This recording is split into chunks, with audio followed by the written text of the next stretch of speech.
a palavra se fez carne e habitou entre nós. Vimos a sua glória, como a do unigênito do Pai, cheio de graça e de verdade. A Bíblia é a palavra do Senhor, nós cremos nisto, a igreja proclama esta verdade. Por mais que se tente desacreditar, esta palavra é eterna. Por mais que se tente desestabilizar a fé, colocar dúvida na mente das pessoas, para que em tempos atuais as pessoas estejam descrentes da religião, descrentes da fé, descrentes da própria verdade, a igreja, ela é combatida, e ela será combatida até o final, por ela proclamar esta verdade que é Jesus Cristo. Nós cremos nesta palavra, nós fomos tocados pela esta palavra, nós entendemos que o mundo foi de fato criado pela manifestação do Senhor. Nós encontramos aqui nesses 14 versos do capítulo 1 do Evangelho que João escreve. Eu quero destacar pelo menos 3 verdades importantes. A primeira delas, o verbo se fez carne. O verbo é a palavra de Deus, é a ação de Deus. Este verbo, esta ação de Deus tem um nome. Diz aqui na palavra do Senhor no verso 1, no princípio era a palavra, no princípio de todas as coisas. A Bíblia diz que Jesus estava com Deus o Pai, no início de toda a obra da criação. Jesus é eterno, Ele não apenas nasceu numa manjedoura há 2000 anos atrás. A Bíblia diz que Ele estava no princípio com Deus, diz aqui o texto. E a palavra estava com Deus, e a palavra era Deus. Jesus não apenas como Filho de Deus que veio ao mundo, mas diz aqui que Ele é a própria revelação de Deus, revelação do relacionamento com Deus, revelação com o relacionamento com os homens e a revelação com o relacionamento com toda a humanidade. Ele é a atividade de Deus. Jesus é a união com Deus. Ele é a palavra que estava no princípio com Deus, e diz a Bíblia que todas as coisas foram feitas através dele, e sem ele nada do que existe teria sido feito. Jesus não é apenas aquele menino do Natal. Esta palavra nos remete a uma eternidade, ao tempo passado, ao início de todas as coisas, quando Jesus estava presente com Deus, e naquele plano glorioso de criação de todas as coisas, Jesus está presente, sendo Ele a ação de Deus, a palavra de Deus. Jesus é a capacidade de poder exprimir toda a inteligência do Deus, o Deus vivo, santo, o Deus trino, a trindade presente. É a experiência que nós temos quando conhecemos a palavra do Senhor. Jesus é a referência inteligente de Deus, de sua vontade, de seu poder. Tudo por meio de Cristo, e por Cristo e para Cristo. Ele não é apenas aquele menino da manjedoura, mas Ele é o Filho encarnado de Deus, que trouxe vida à humanidade. A Bíblia diz em Hebreus no capítulo 1, verso de número de 1 a 3, que Deus falou através dos profetas. A Bíblia diz que Deus falou através dos antepassados, mas que ultimamente, diz a palavra do Senhor, na antiguidade Deus havia falado em várias ocasiões, de muitas formas, aos nossos pais, por intermédio dos profetas. Nestes últimos tempos nos falou mediante seu Filho, a quem constituiu o herdeiro de tudo que existe, e por meio de quem criou o universo. Mas há uma segunda coisa que eu quero destacar com você, que Jesus não é apenas a revelação do verbo. Esse verbo foi rejeitado, está aqui no verso de número 11. Ele veio para o que era seu, mas os seus não receberam. Quando João escreve aqui, ele tem em mente os seus compatriotas, o seu povo judeu. Quando João escreve esse texto dizendo que ele veio para o que era seu, mas os seus não receberam, em primeiro lugar ele está falando aos seus irmãos de nação. Ele está falando aos hebreus, eles estão falando àqueles que eram filhos de Abraão. Jesus, como judeu, foi rejeitado pelo seu povo. Quando ele pregou, quando ele ensinou, quando ele curou, quando ele ressuscitou dentre os mortos, a descrença ela continuou, ela pairou ainda na mente de muitas pessoas que estavam com ele ali, os seus irmãos daquela religiosidade judaica. Mas por extensão, muitas pessoas também rejeitaram este Cristo. Muitas pessoas ainda hoje não dão crédito a este Cristo. Muitas pessoas ainda hoje veem Jesus como algo muito distante. A religião para muita gente se tornou um credo, se tornou uma confissão, se tornou uma coisa tão distante, que não tem a proximidade do nosso ser, da nossa fé. Como se Deus não estivesse conosco a cada dia em nosso quarto, em nossas orações, como se Deus não se revelasse a nós e mostrasse o seu poder e a sua graça, como se Deus não dirigisse a nossa vida. Para muitas pessoas, esse texto ainda aqui se cumpre. Ele veio para o que era seu, mas os seus não receberam. Ele pode ser seu também. Ele pode ser seu também.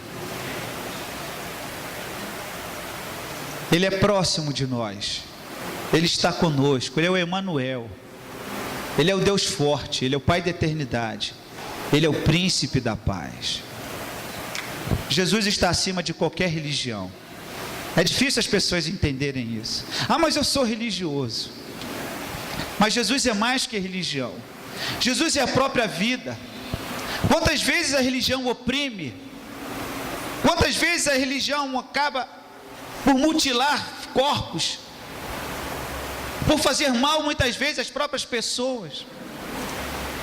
Quantas vezes a religião sufoca, cria culpa e não liberta? Quantas vezes as religiões oprimem as pessoas, e ao invés de libertar, ela cada vez causa culpa, ansiedade. Ele pode ser seu também. Ele foi rejeitado. Tentaram apagar a sua luz. Tentaram continuar na incredulidade. Diz aqui o texto, houve um homem chamado João. Ele foi testemunha para que testificasse a respeito da luz, a fim de que todos viessem a crer por intermédio dele. Mas diz o verso 8, mas João não era a luz. Ou seja, João era um instrumento que indicava a luz que era Jesus. Ele não era a luz, mas ele apontava, como os pastores foram também, caminhando, seguindo aquela estrela que indicava que o menino haveria de nascer. Os anjos cantaram e deram glórias a Deus, porque na cidade de Belém nasceu Cristo, o Salvador, o Redentor. João apontou para Jesus, porque aquele povo estava rejeitando, e João compreendeu que ele precisava indicar o caminho, testificando a respeito da luz, a fim de que as pessoas pudessem crer no Senhor. Mas há uma última coisa, que brevemente eu quero destacar com você. Ele não foi rejeitado por todos. O verso de número 12 do capítulo 1 de João diz que: mas a todos quantos o receberam, deu-lhes o direito de se tornarem filhos de Deus, ou seja, aos que creem no seu nome. E diz aqui o verso seguinte, que a palavra se fez carne, habitou entre nós, vimos a sua glória como a do unigênito do Pai, cheio de graça e de verdade. Mas todos aqueles que aceitaram, que creram, e bem-aventurados que não viram e creram, todos esses que realmente acreditaram e se entregaram e se comprometeram com esse Deus, aceitando o sacrifício de Cristo na cruz, entregando a sua vida a Ele, diz aqui o texto que recebeu o direito de ser chamado Filho de Deus, a saber, aos que creem no seu nome. Portanto, meu amigo, isto aqui não é propriedade privada. Esta palavra não pertence a uma igreja A, B ou C. Esta palavra é eterna. Ela já vem sendo pregada há 2000 anos. Esta palavra ela alcança corações das mais variadas partes deste mundo. Mas Satanás cegou o entendimento dos incrédulos para que eles não entendam, não compreendam a verdade da palavra do Senhor. E como Satanás tem trabalhado no coração das pessoas, como inimigo de Deus, tem tem tirado a semente do coração, tem trazido incredulidade, tem trazido dúvida, tem trazido crítica, coração endurecido.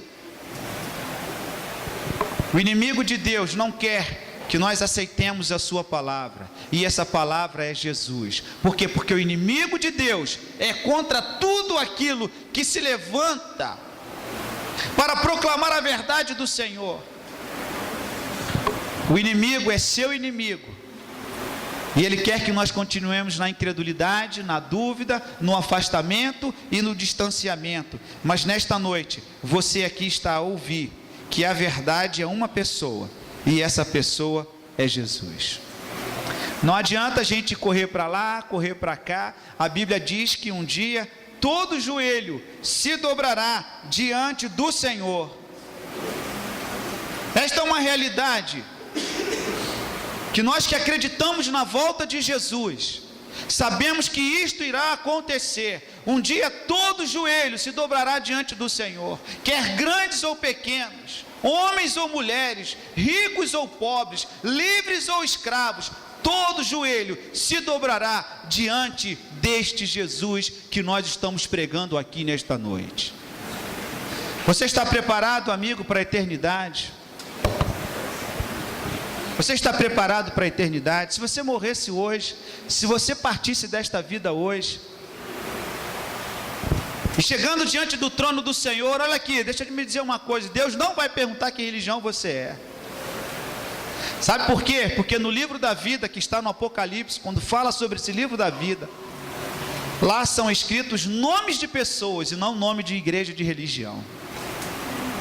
E Deus vai olhar se o seu nome está escrito no livro da vida. Ele não vai perguntar que igreja você é, ele não vai perguntar de que cidade você é, ele não vai perguntar se você cantou no coro ou não, ele não vai perguntar se você deu esmola, fez caridade, ele não vai perguntar nada disso. Ele vai pegar o livro da vida e vai verificar se o seu nome consta neste livro da vida.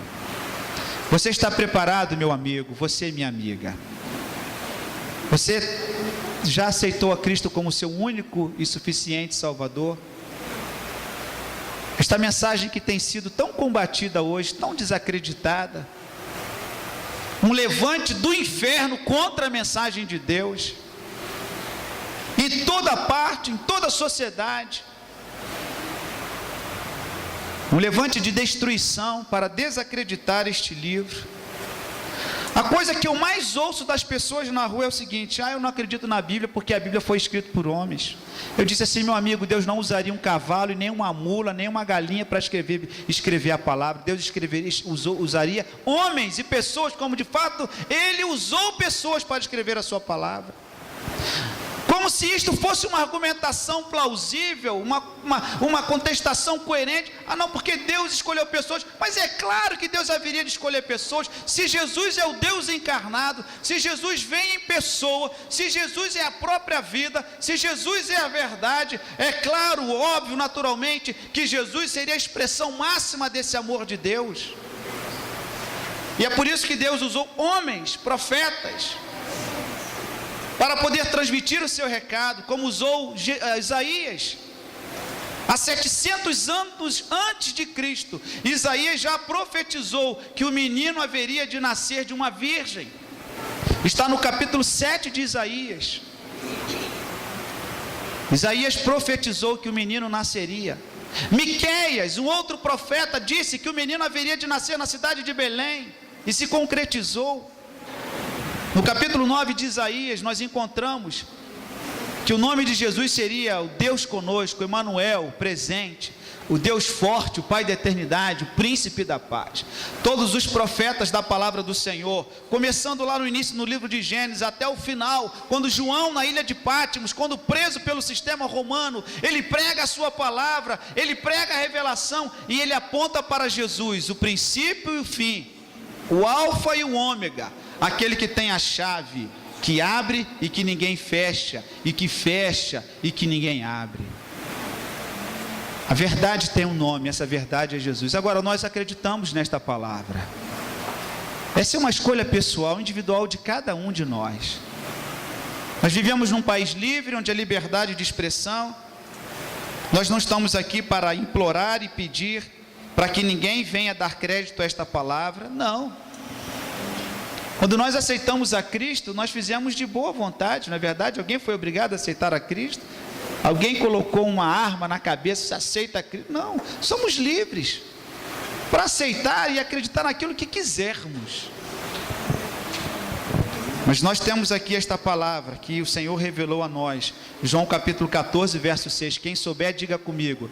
Disse-lhe Jesus: eu sou o caminho, a verdade e a vida. Ninguém vem ao Pai senão por mim.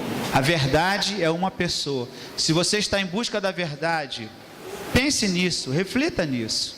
Considere essa possibilidade. Encontre na Bíblia o consolo, o conforto, mas também a salvação eterna em Cristo Jesus. Feche seus olhos neste momento. Eu quero fazer uma oração.